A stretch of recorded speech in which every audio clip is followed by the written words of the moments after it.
Hi, and welcome everybody. This is Jill Troderman with Feeding the Family.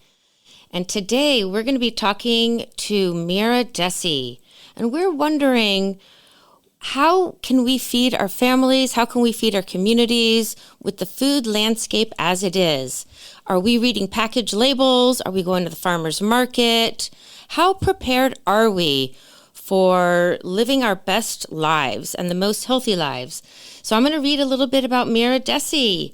Mira is the ingredient guru, an author, speaker, holistic nutritionist, and real food advocate. She emphasizes the importance of a healthy lifestyle through whole foods. After experiencing years of debilitating digestive issues and health challenges, Mira realized the healing strength of food after she learned to eat right, slowly but surely regaining her health. Her recovery and its connection to food and eating made such a powerful impact that she returned to school and earned a certification as a nutrition educator. Mira was inspired to share the knowledge she gained on her journey to better health and wrote The Pantry Principle: How to Read the Label and Understand What's Really in Your Food. Mira's mission as the ingredient guru is to help people feel balanced, healthy, and to support them as they work to achieve their health goals. Mira focuses on education, knowledge, empowerment, coupled with the valuable lessons she learned in her own journey to health to support and encourage us all to eat well and be well. I love that. Welcome, Mira. Thank you, Jill. It's so great to be here with you. I'm really happy to have you on. So you've been on this journey for quite some time. I have so my own personal journey is over 20 years. My professional journey is almost 20 years. Wow. And like many of us in the health practitioner field, it looks like from your bio that you had your own digestive challenges. Is that what prompted you to get into the nutrition world? Actually, so some of it was digestive, but I actually had an immune system collapse and wound up being diagnosed with multiple autoimmune disorders and really struggling to do well, and wound up having to leave my job. I was living my life on the sofa mostly, unable to take care of my children. Like I had to choose between doing laundry or feeding my family. It was really challenging.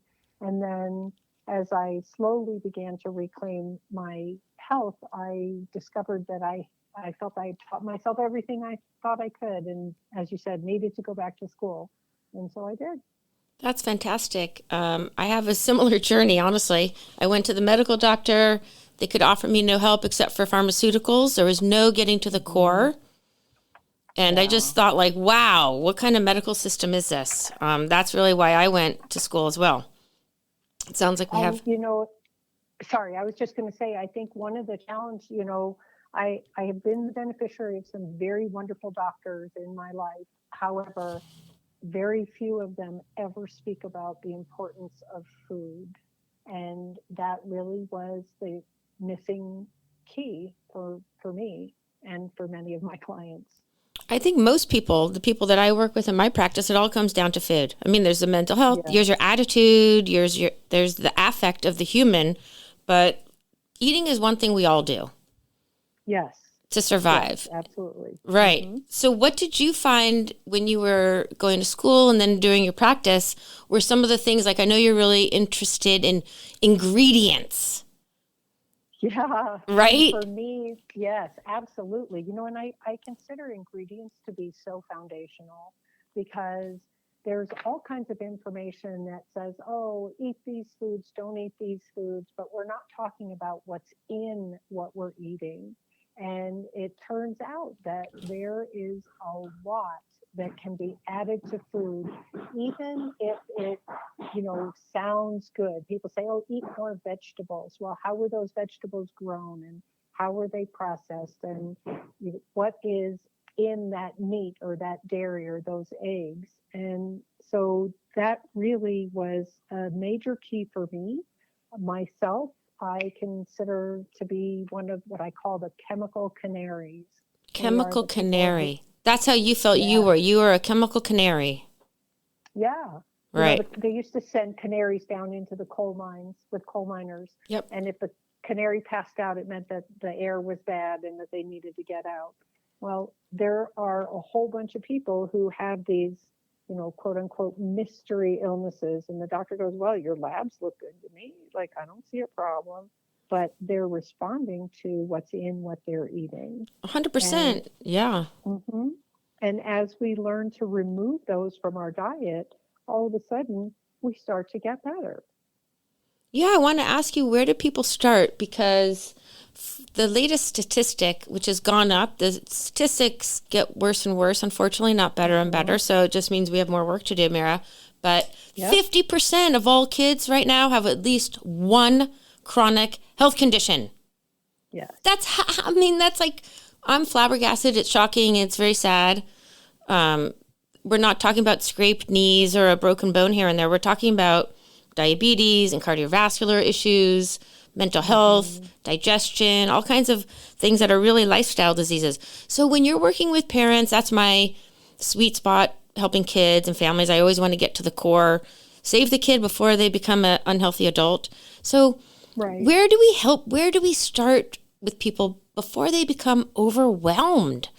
When you're talking about eating vegetables, so you and me, we would go to the farmer's market, we would try to get organic. If you're starting out, how can we bridge that gap so people can find it easy to embrace this new healthier lifestyle?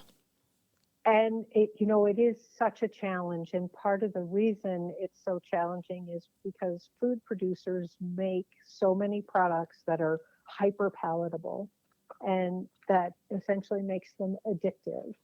And we wind up with having to shift the whole spectrum of how we interact with food. When I'm dealing with a family who is trying to make changes for children, my goal is always to add first. Let's not take away, because if we try to take away too quickly, then we wind up getting into a deeply emotional side of our connection with food. And so we look for ways to try to add to the diet. And I will share that one of my favorites is to look at what they're already eating and see if there is sort of a lateral move to something that is whole food, real food. So if they're eating, if it's a small child and they're really fond of those pouch foods, which are not great for us for a number of reasons, but if they're into those pouchy things, can we add steamed versions of that to the plate as well? Mm-hmm.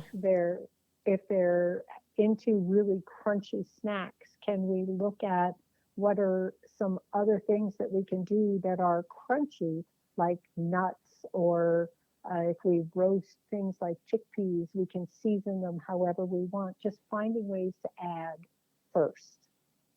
I like that because people have what you said, an emotional attachment to food. Mm-hmm. Food has often become a reward system. We have what they call hedonic Yeah. eating.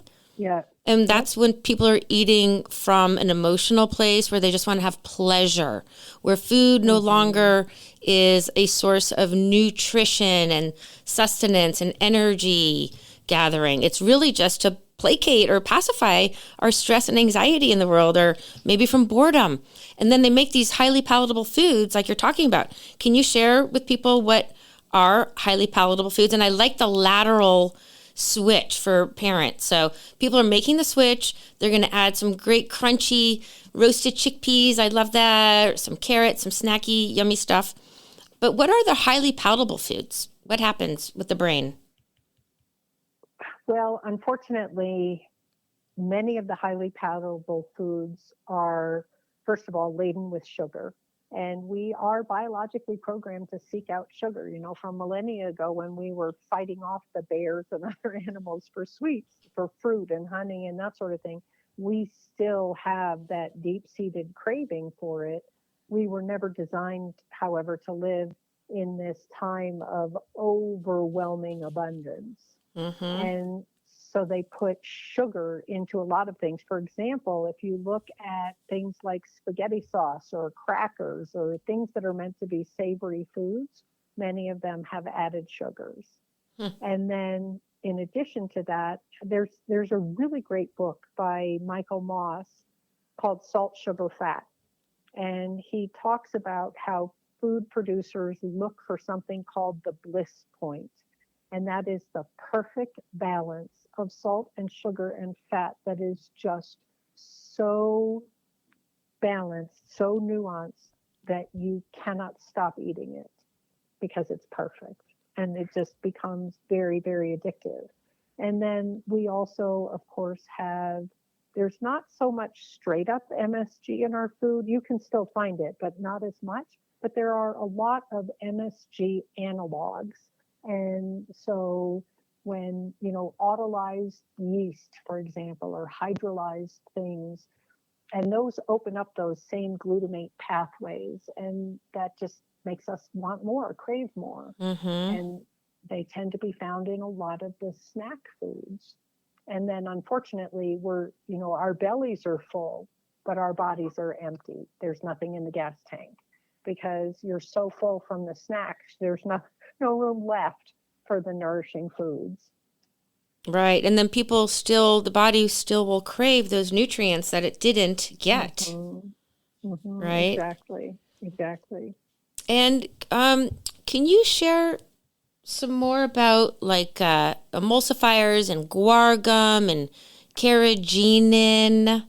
Oh, yeah. Are those things that you could share about? Because it sounds great. Like seaweed. Who doesn't want some seaweed in their snack? I'm talking about when people are looking at their labels and then you're reading all those ingredients. Sometimes you get to the bottom ones and you're like, that doesn't sound so bad.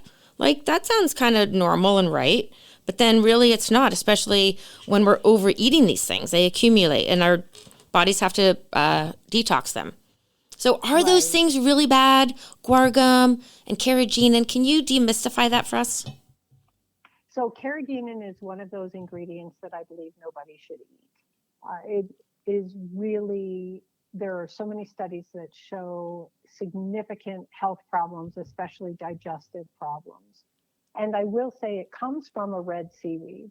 And when that seaweed is cooked according to traditional means in the areas where it grows, it's not as overwhelming to the system. It's because we're extracting it and then processing it. And so then it becomes really, really challenging. And there are a lot of studies that show that it is tied heavily to ulcerative colitis-like symptoms. Which is not great. And it's used because it's such a good thickener.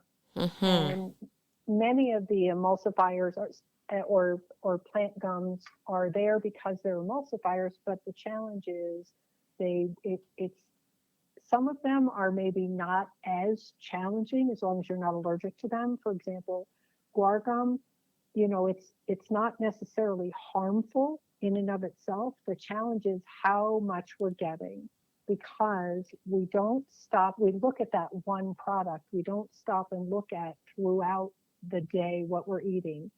So for example, if you're having, yogurt for breakfast or cottage cheese or something like that, and then you have some kind of a non-dairy product because you're making yourself a smoothie, and then you're having a canned soup or a deli meat or something else, and it's in there. So all of a sudden throughout the day, you're getting more and more and more. And that is really problematic. And that actually applies to almost any ingredient, even the ones that are not necessarily overtly harmful. And I do believe carrageenan is one that is overtly harmful, but some of the others, we're looking at how much are you getting, because it's safe up to a certain amount, supposedly, according to the rules of generally recognized as safe. But nobody's paying attention to how much you're getting. They're just saying in this particular product, it's less than whatever the allowable amount is. Right. And so it's a cumulative effect. What do we call that? A toxic load? Yes, toxic load. Now, they have a classification for processed foods called the NOVA scale. Mm-hmm. Are you familiar with that? Yes. Is that something that regular people in the world should be paying attention to? Should that be something we put out more into the universe? And I can You share know, a little bit about that. I feel that it's really important for people to learn more about it. The challenge that we run into is for so many people at the beginning of their journey, that becomes an overwhelming amount of information. If you're someone who is somewhere Right. in the middle or very experienced, then yes, let's start looking at how can we add more minimally processed foods to our diet? What are the things that are low processed? And then the things that are processed, how are they processed? And so the Nova scale really deals with all of that, but it becomes one more really overwhelming piece of information to somebody who has, for example, just learned that artificial color is really bad for you. And then they look at what's in their personal care products and their pantry, and they're like, oh, there's way more than I thought, Right. you It know. is So incredibly overwhelming, isn't it? yeah, it is. And so I think this is like a really good place to point out to everybody who's listening here, no matter where you are on your journey towards taking back your kitchen, your pantry, how your family eats, it's it's not a one and done thing. A little bit at a time.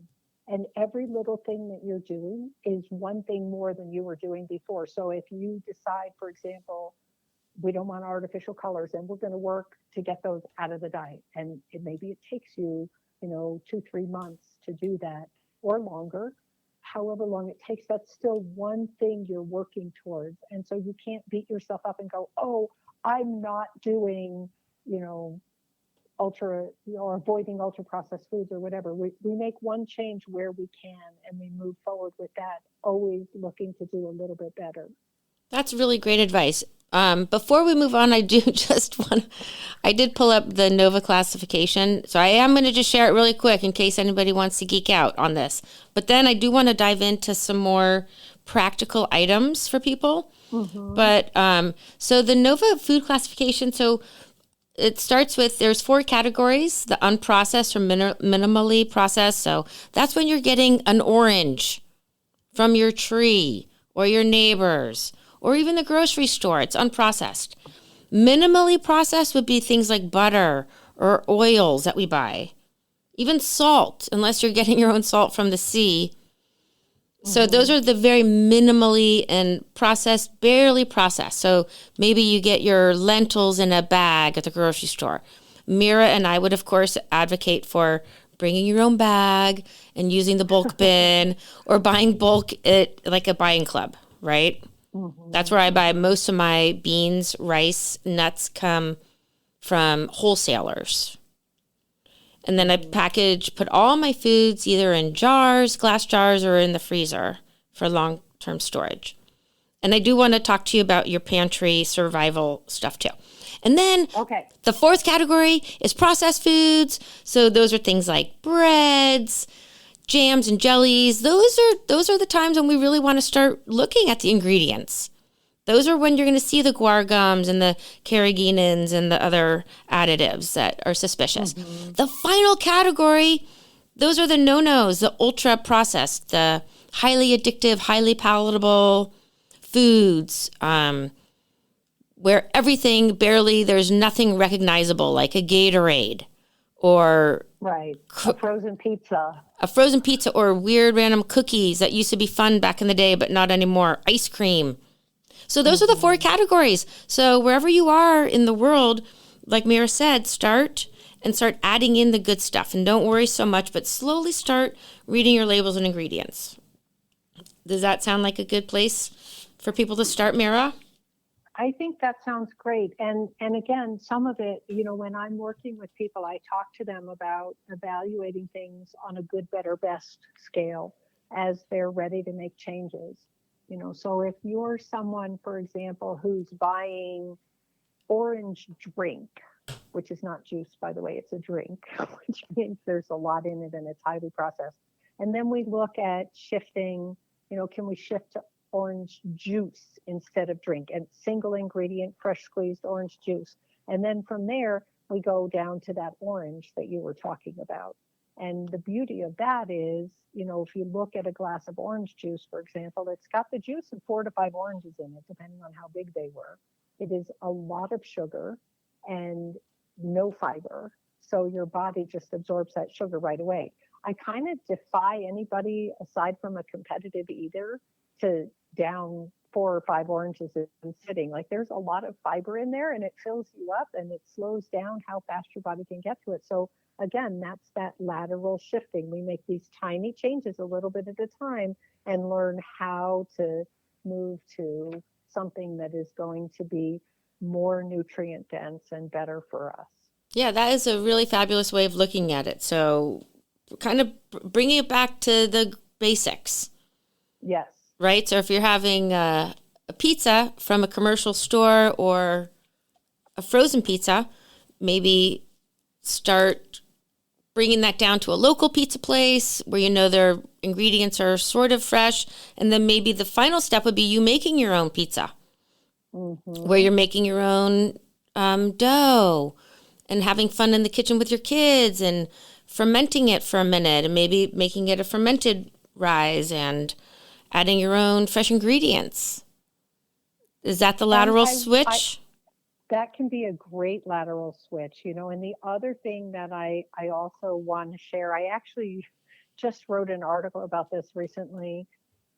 As we're making these changes, we have to remember that not everybody in our family or our social circle is on the same path that we are.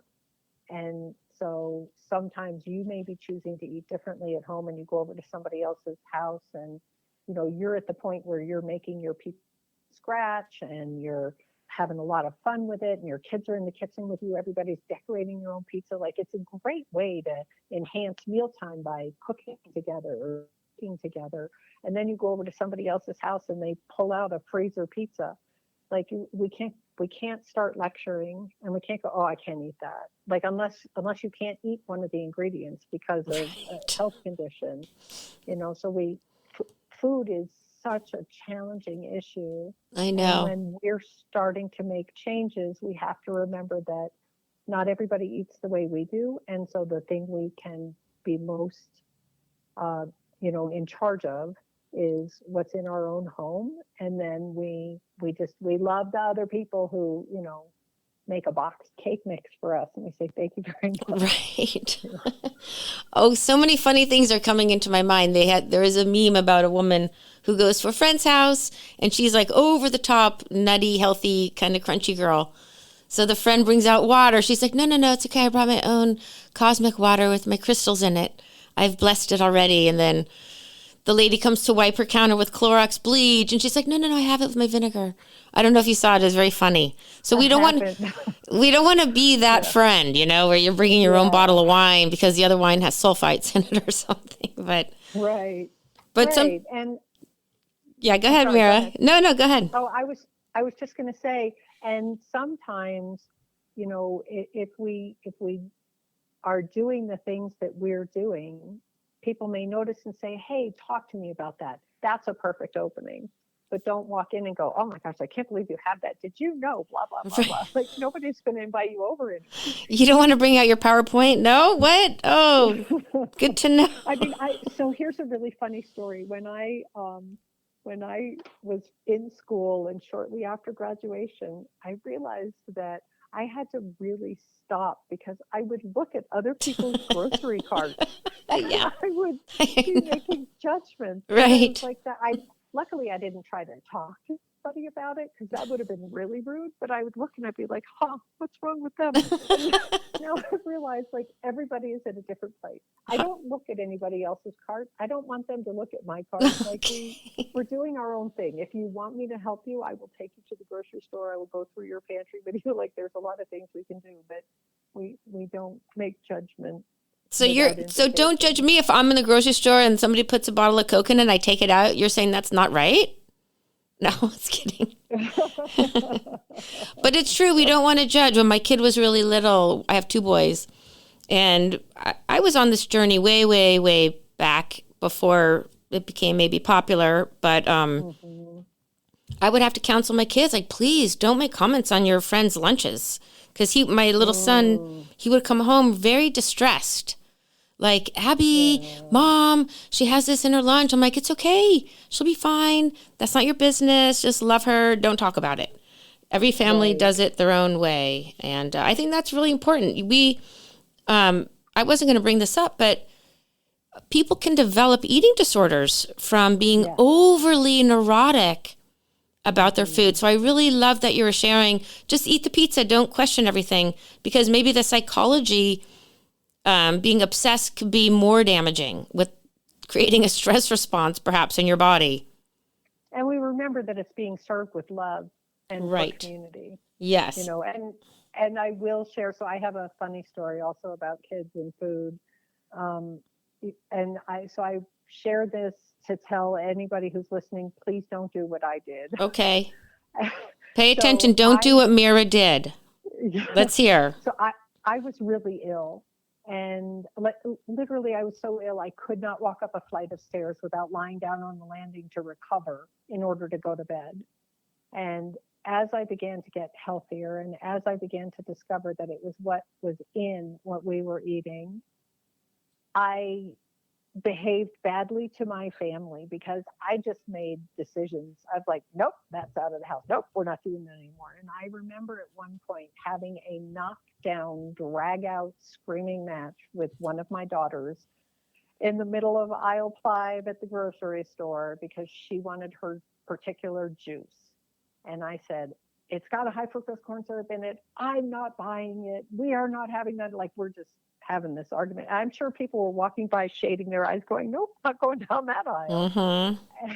And so as we learn to make these changes, as we learn this information, we need to involve our family in these decisions.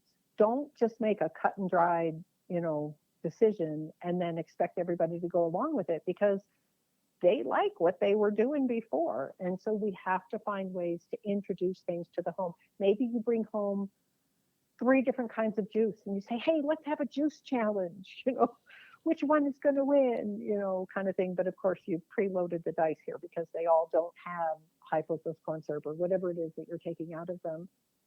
Or to talk to them and say, hey, I've learned this is really bad for us. And I would like us to try to find a way to not do this anymore, because I care about you. But we don't just make flat out decisions and expect them to go along with it, because that's just going to make everybody really unhappy. And then meal times are unhappy, and that's not healthy for anybody. Right. All people, even toddlers, want to have choice. Yeah. And people have their own opinions. They have their flavor profiles that they enjoy. So that's very respectful. Mm-hmm. For the family. Absolutely. And if you want buy-in, you have to bring it to them. Like, look, I just learned this piece of data. What do you guys think? Let's talk about it. And I'm sure you would agree with me, over the years when I work with older teens or young adults or even adults who have had bad food in their childhoods, they wanted to eat well. Mm-hmm. And I think it's the approach, like what you're saying, is how is it done in a loving, respectful, curious way, or is it coming from a more authoritarian perspective? Exactly. And no one responds with an authoritarian fist.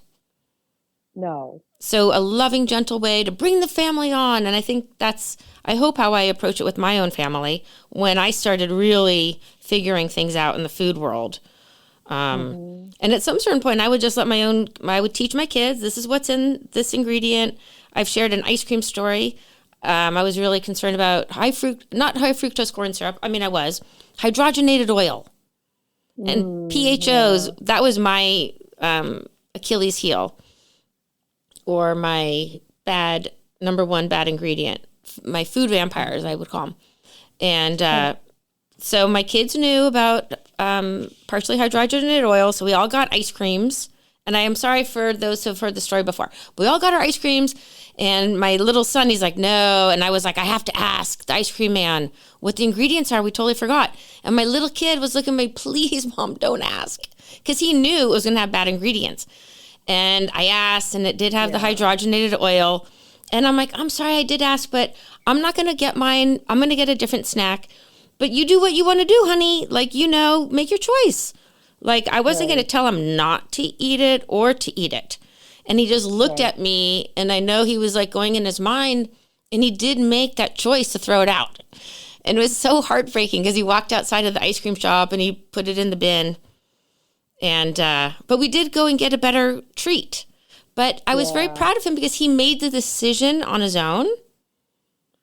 But I still felt sad for him that he even had to make that decision. Right. And I think Right. that's my Pollyanna goal, is that we can all live on happy planet with foods that we don't have to be so investigative towards. Mm-hmm. You know what I mean? So Yeah. Mira, I'm going to take a short break. And when we come back, let's bring it up and talk about some really fun, healthy kid snacks and ways we can pack our pantries with good foods. How does that sound? Sounds perfect. All right, so hold on tight, folks. We have 2-minute break, and I'll be right back. Okay, folks, we are back, and I am in the studio, and my peer comrade is Mira Dessy, and we are talking about ingredients, and she is the ingredient guru. And Mira, I wanted to talk more about some positive stuff. So we know that the world's filled with all those bad junk foods.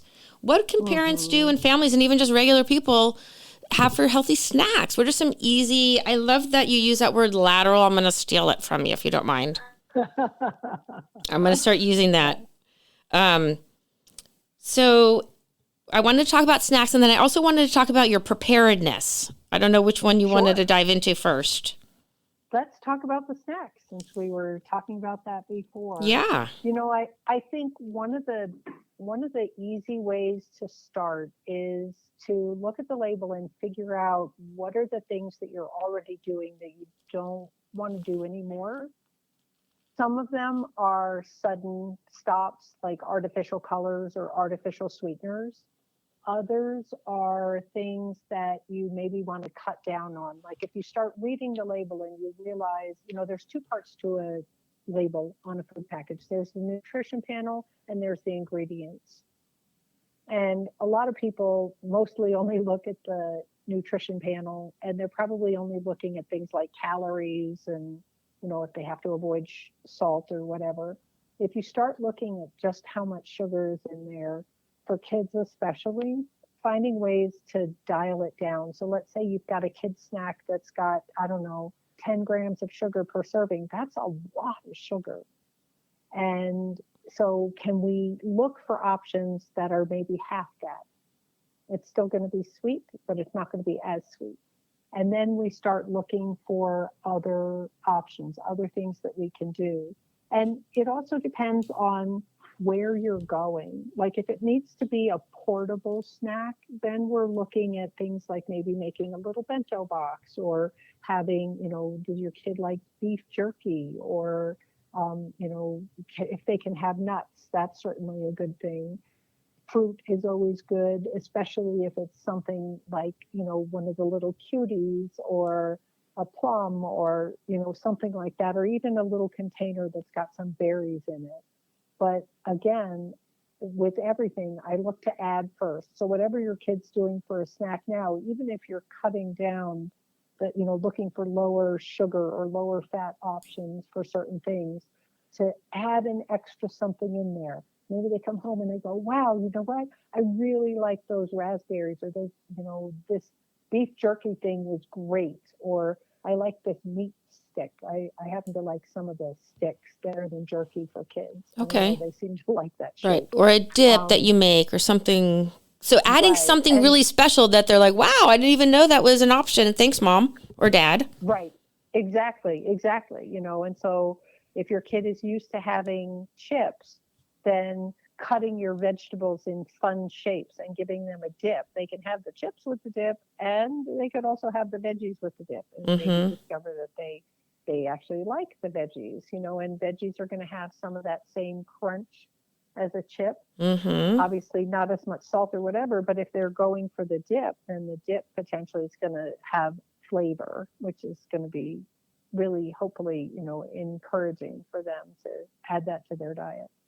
And hopefully they're going to feel well, and maybe they'll start noticing a difference after a certain snack compared to another snack. I know that's how I feel. If I eat something really vibrant and full of life energy, I feel excited and pumped up.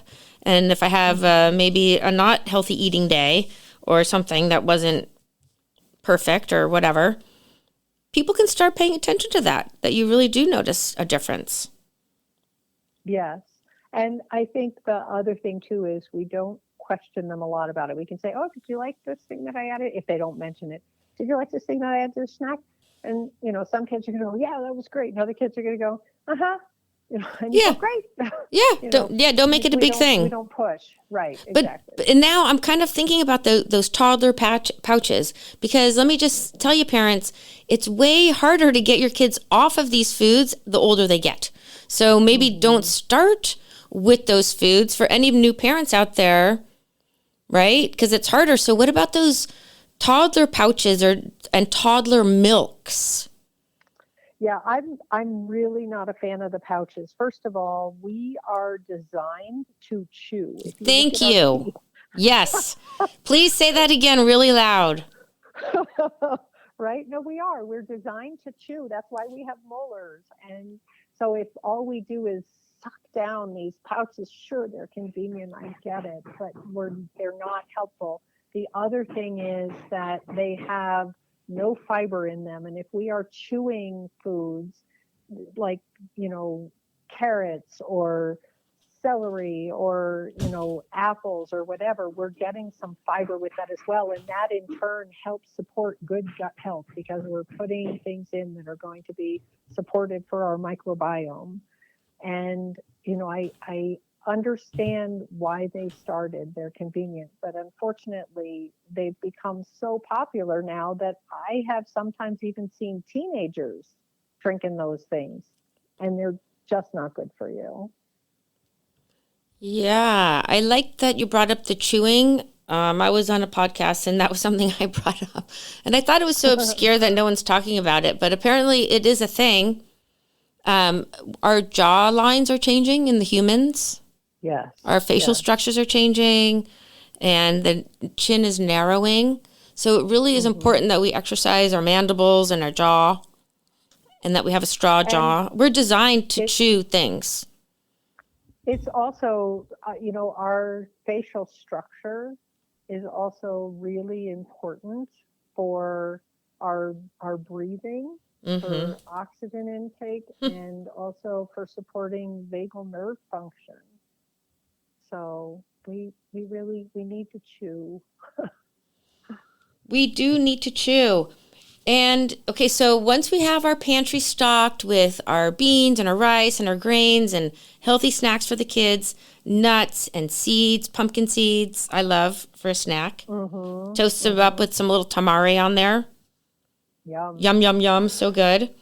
Now, you're really into preparedness. That's like your side hustle, or maybe it's your main hustle. And I'm always so curious. Side hustle, but still, yeah. I mean, it's become a big thing. So how did you get into that? I'm so curious. And yeah, absolutely. Like, do you have an underground bunker? I just want to know. No, okay. I don't, but I have thought that it would not be a bad idea. Okay. Here's the thing. I mean, so for my family, we have lived a lot of different places across the country, and every place has something, so we've been through blizzards and hurricanes and major ice storms and statewide power outages, all kinds of things. And over the years, I really learned that if I wanted to make sure that my family had what we needed on hand, I needed to make sure that I had what I call a preparedness pantry. And I will say the biggest foray into that happened when we lived in Vermont. We lived in a small town, and the nearest grocery store was 25 minutes away by car. And if there was a major ice storm that shut down the roads, I could not get anywhere to buy anything. So I had to have it on hand. And then, life goes on. I eventually went to school, became the ingredient guru, started talking to people about what's in what we're eating. And then all of a sudden one year, Hurricane Harvey came to town where we were living in Texas, and our home got flooded. My daughter's home got flooded, et cetera. All of a sudden we were, a bunch of people and a bunch of pets who were displaced, and we were really struggling to figure out what to do. And so I began to realize that we needed to ramp up our preparedness plan.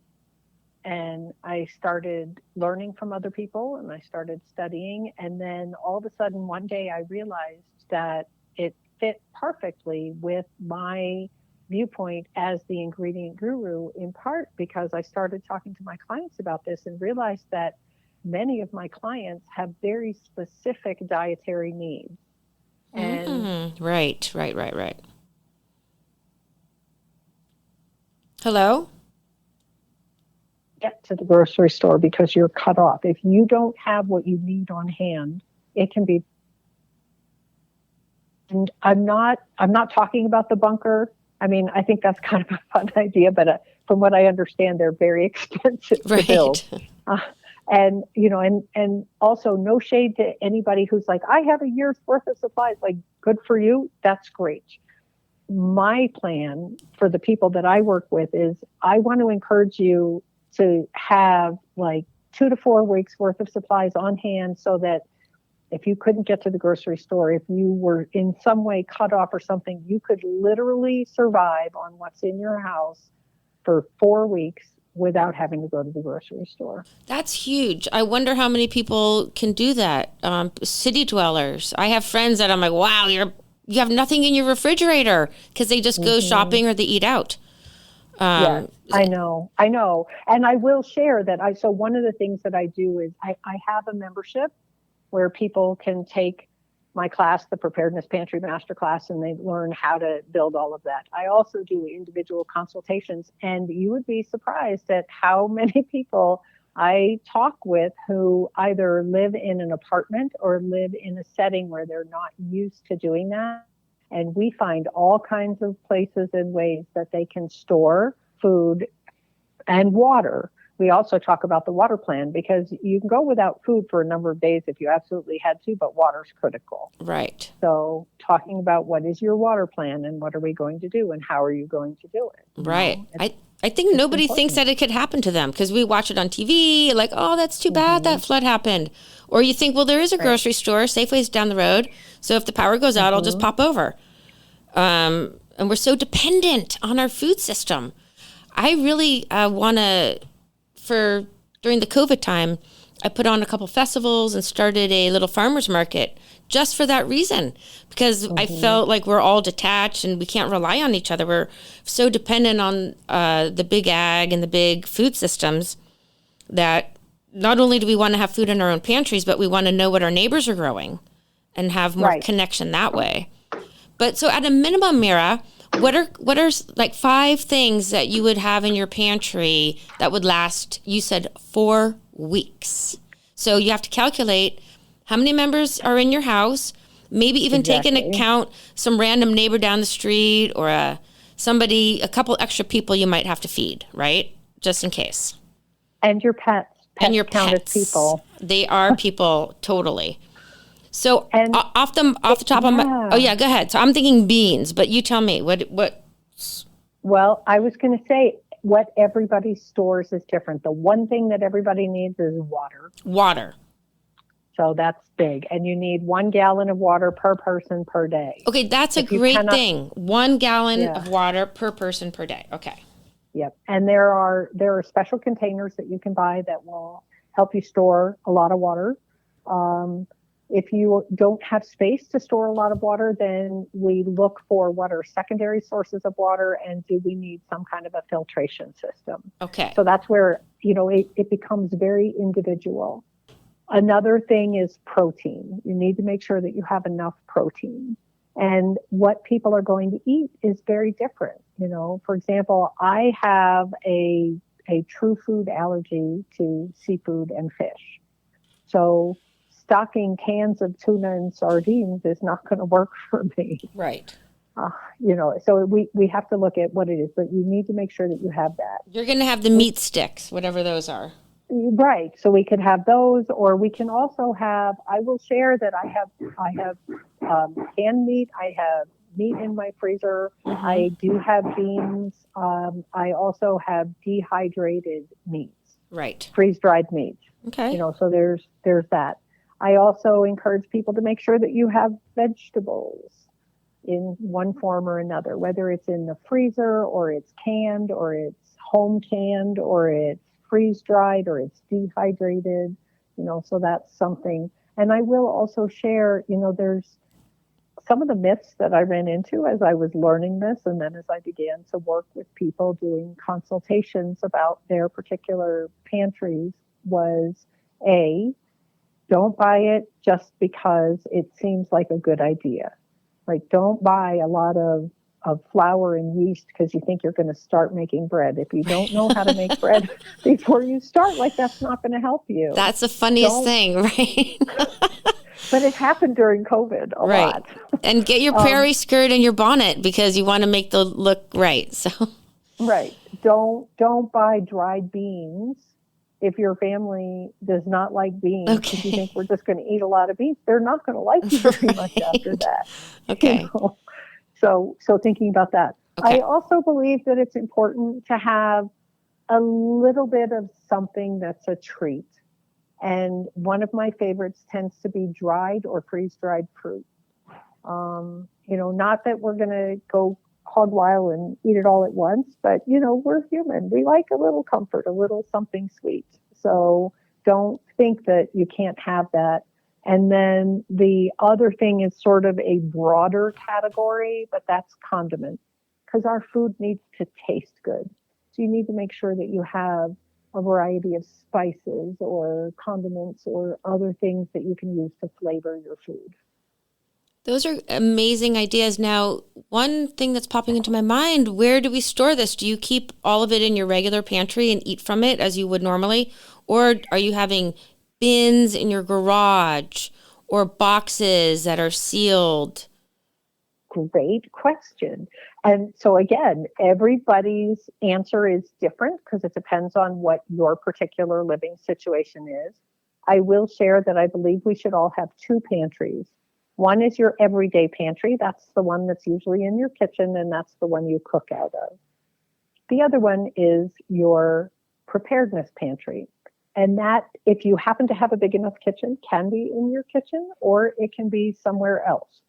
And, where it gets stored is based on your particular situation.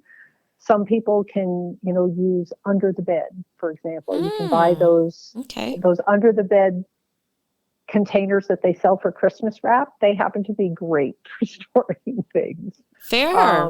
Especially those apartment dwellers, because I'm literally thinking of my friend who lives in San Francisco, and she doesn't have any body fat. So I'm very worried. I'm sure I could live definitely a month on my extra storage, but okay, I'm kidding. Yeah, but under the bed for storage. Under the bed can be a great storage place. Some people have furniture that has, space in it. Like, do you have a dresser that's got an empty drawer? Do you have a shelf in your closet that you can utilize? Like, this is where an individual consultation sometimes, because I can't give you one answer Understood. for everybody. For sure. But the most important part is, for so many of us, it becomes looking at those tucked away, unused spaces. And so then you need to make sure that you have a worksheet or a journal or a something that tells you where everything is so that you don't forget anything. Perfect. Well, this has been such an amazing conversation, Mira. Thank you. I want to ask at least 30 more questions, but we'll have to do that another day. Sounds great. Well, this has been really fun. I've really enjoyed talking with you. Yeah, same. And so some takeaways are that we're all individuals. So really honoring that. Wherever you are in your family, love and honor your beauty and your wonderful family, and start wherever you are in your health journey. And where can people find you, Miss Mira? Well, so I am at theingredientguru.com online. I Twitter, YouTube, Instagram, all of that. I'm also on Substack as miradessy.substack.com. I share a newsletter called Food News You Can Use every week. So those are the best places to find me. Sweet. So Mira Dessy, and she's the ingredient guru, and I am Jill Troderman with Feeding the Family. We are streaming from Santa Cruz Voice. That's santacruzvoice.com in beautiful Santa Cruz, California. And before we go, I want to share that I am hosting a class series coming up starting August 5th. It's going to be an online Zoom class called Unpackaging Your Kids' Diet. It's not necessarily getting off of packaged foods, but really what Mira and I are talking about, finding really beautiful ways to turn the boat around towards a more healthy lifestyle. So please check out my website, jilltroderman.com, or santacruzholisticnutrition.com. So thanks again to Mira Dessy, and we'll talk to you guys soon. Have a great day, everybody. Lots of love and peace out.